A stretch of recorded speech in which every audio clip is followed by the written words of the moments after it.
প্রথম যখন মেকআপ শিখি তখন দেখো কত আমি ফালতু জিনিস কিনি। আজকে প্র্যাকটিস করতে বসেছি। এই ফাউন্ডেশনটা আমি মেকআপের জানি না, তার আগের থেকেই ছিল।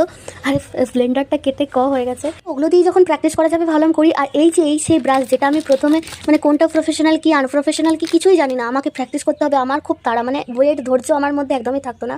তো আমি কিনে নিয়েছি কতগুলো ফালতু জিনিস। তাহলে ফালতু না, এগুলো এখনও কাজে লাগে। এখন আমি বাড়িতে প্র্যাকটিস করি। আর এই আই শ্যাডোটার দাম নিয়েছিল 250 টাকা। হ্যাঁ, এখন দেখছি দাম কমেছে। আমি 1 বছর আগে কিনেছিলাম। তো ফ্লিপকার্টে অনেক ধরনের সেলার থাকে, কারো কাছে কম দাম, কারো কাছে বেশি।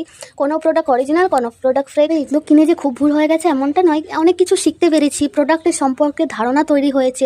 এগুলো যে ফেলে দিতে হবে সেমনটা তো না, এগুলো দিয়ে অনেক কাজে লাগাতে পারবো। এরপর দেখো, অনেক মেয়ে কি আছে প্রথম থেকে অনেক কিছু মেকআপের নিয়ে জানে, মেকআপ না শিখো। আর আমার কাছে সেইটা নয়, আমি মেকআপের পরেই কিন্তু মেকআপ সম্পর্কে সব জেনেছি। তার আগে ওই লিপস্টিক আর পাউডার ছাড়া কিছুই জানতাম না। তবে নাম শুনেছি ফাউন্ডেশন, আরে তবে কোনোদিন কিনিনি আর অ্যাপ্লাই করিনি। আর সাজগোজের অত বাহার ছোট্টবেলা থেকে ছিল না। এটা মুহূর্তে আমরা কিছু না কিছু শিখে চলি আর অভিজ্ঞতা অর্জন করি। এই হলো আমার ব্যালের ব্রাশ প্রফেশনাল, যেটার দাম পড়েছিল 1300। আর এই হলো প্রিটি অল সেটের আইশ্যাডো প্যালেট, যেগুলো প্রফেশনাল এবং কাস্টমারের উপর ব্যবহার করতে পারবো।